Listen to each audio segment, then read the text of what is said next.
السلام عليكم ورحمة الله وبركاته. كيف تحب رسول الله صلى الله عليه وسلم؟ قال سبحانه وتعالى: لقد من الله على المؤمنين إذ بعث فيهم رسولا من أنفسهم يتلو عليهم آياته ويزكيهم ويعلمهم الكتاب والحكمة وإن كانوا من قبل لفي ضلال مبين. وقال صلى الله عليه وسلم: والذي نفسي بيده لا يؤمن أحدكم حتى أكون أحب إليه من نفسه التي بين جنبيه. رسول الله صلى الله عليه وسلم من أحبه وصل ومن اتبعه نجا. ليس الحب كلام أو أمال، بل الحب عمل، بل الحب طاعة، بل الحب اتباع. من أحب الله أحب رسوله وملك السعادة، ومن نسي الله نسي رسوله وأدرك الشقاء. فالباحثين عن السعادة هلموا لحب رسول الله صلى الله عليه وسلم. من هو رسول الله صلى الله عليه وسلم؟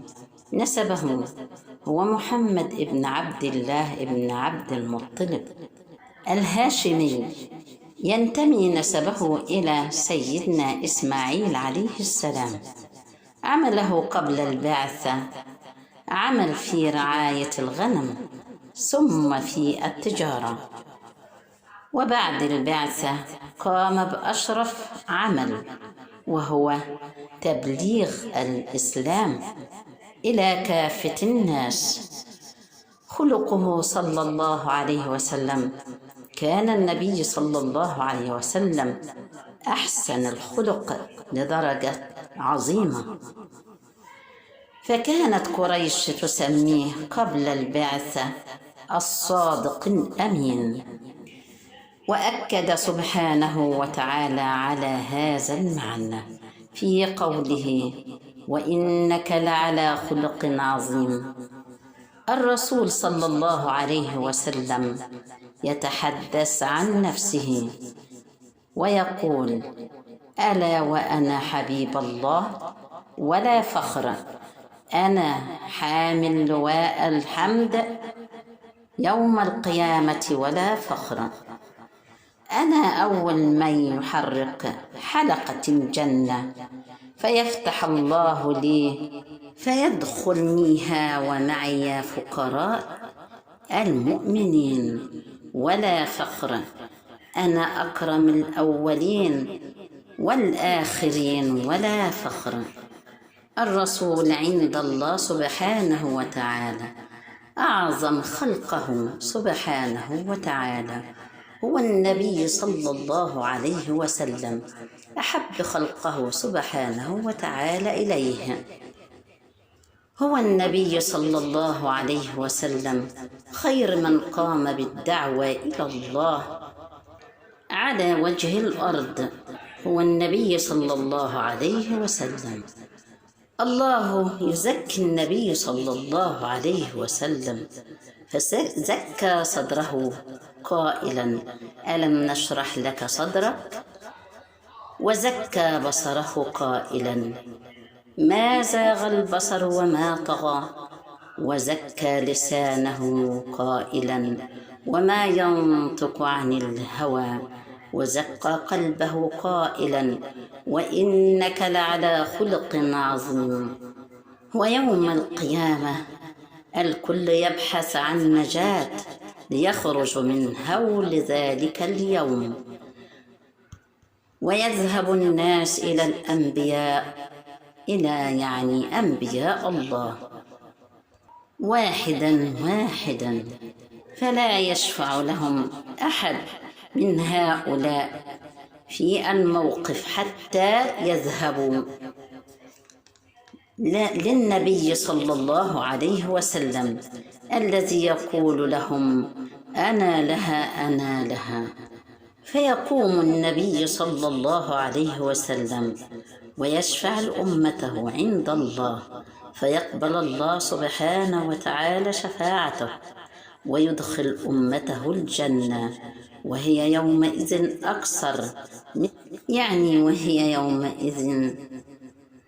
هي أكثر من ثلثي أهل الجنة.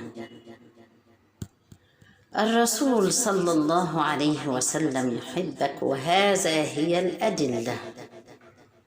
ذات يوم كان النبي صلى الله عليه وسلم جالسا مع أصحابه، ثم قال: اشتقت لأحبائي. فتعجب الصحابة من هذا الكلام وقالوا: يا رسول الله، أولسنا أحبابك؟ فقال رسول الله صلى الله عليه وسلم: كلا، أنتم أصحابي قوم يأتون من بعدي يؤمنون بي ولم يروني. فأنت بنص كلام النبي صلى الله عليه وسلم حبيبه. وهناك أدلة أخرى. موقف في رحلة الإسراء والمعراج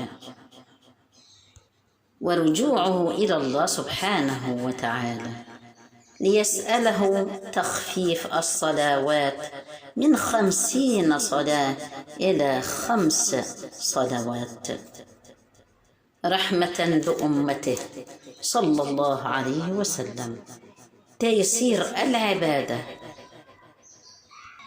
قيل: ما خير النبي صلى الله عليه وسلم بين أمرين إلا اختار أيسرهما ما لم يكن إثما. النبي صلى الله عليه وسلم يدلنا على الخير، فالنبي صلى الله عليه وسلم ما ترك خيرا إلا دلنا عليه، وما ترك شرا إلا نهانا عنه. حتى قال أحد المشركين: لقد علم محمد صلى الله عليه وسلم كل شيء، وما ترك خيرا قط إلا علمه لأصحابه، حتى إنه علمهم دخول الخلاء. هل أحب الرسول صلى الله عليه وسلم فعلا؟ اسأل نفسك. من يقول أنه يحب الرسول صلى الله عليه وسلم ثم يعصي أمره، هل هذا يحب الرسول؟ من يدعي أنه يحب الرسول صلى الله عليه وسلم ثم يهمل سنته، هل هذا يحب الرسول؟ من ينام عن الصلاة ويكنز المال ولا ينفقه في سبيل الله، هل هذا يحب الرسول؟ من يرى أمة النبي صلى الله عليه وسلم تقتل وتذبح في كل أرض ثم يقف متفرجا لاهيا كأن لا شيء يعنيه، هل هذا يحب الرسول؟ من يحمل تربية أولادهم ولا يعتني بأخلاقهم وسلوكهم، هل هذا يحب الرسول؟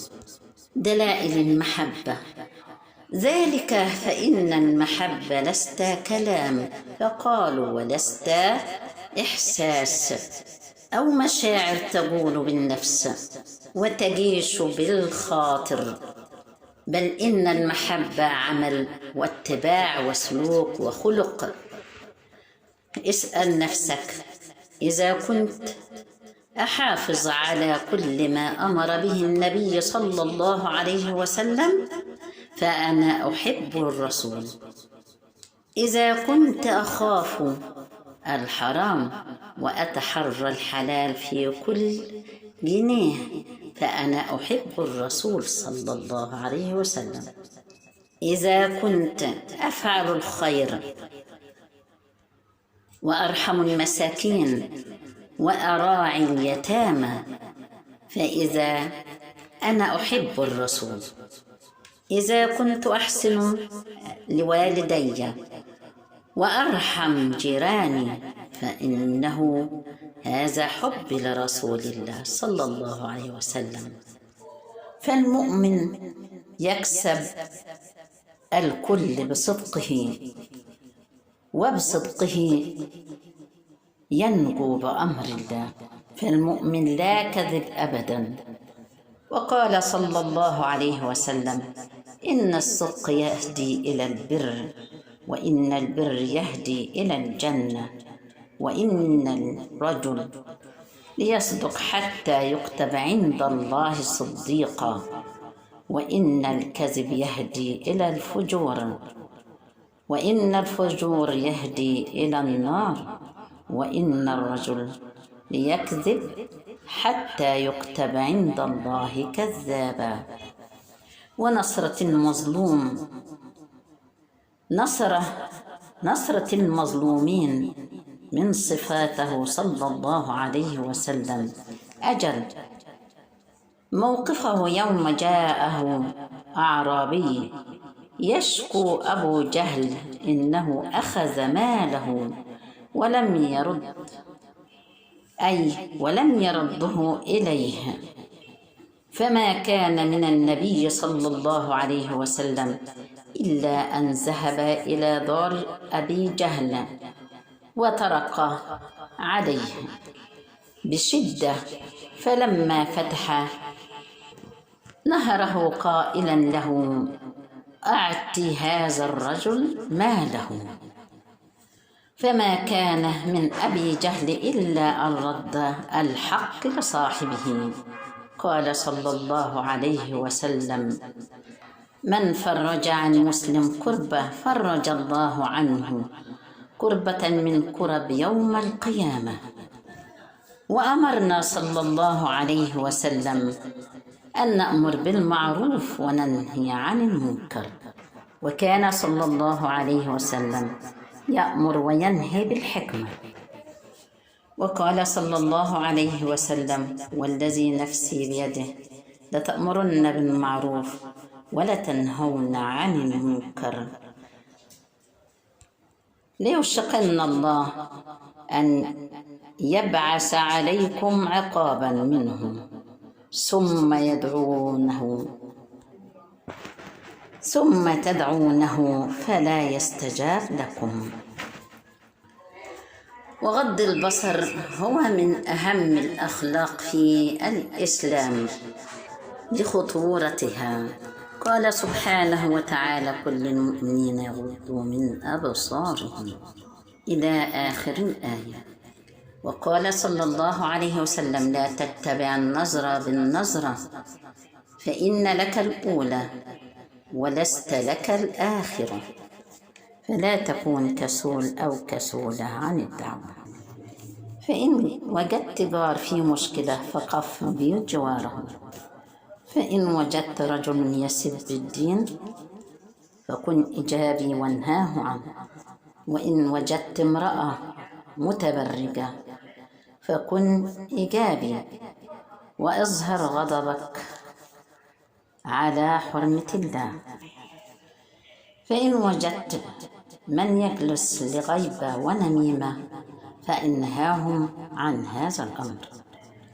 وسارعوا إلى مغفرة من ربكم وجنة عرضها السماوات والأرض. هذه هي الشريعة حتى تكتمل عندك محبة سيدنا رسول الله.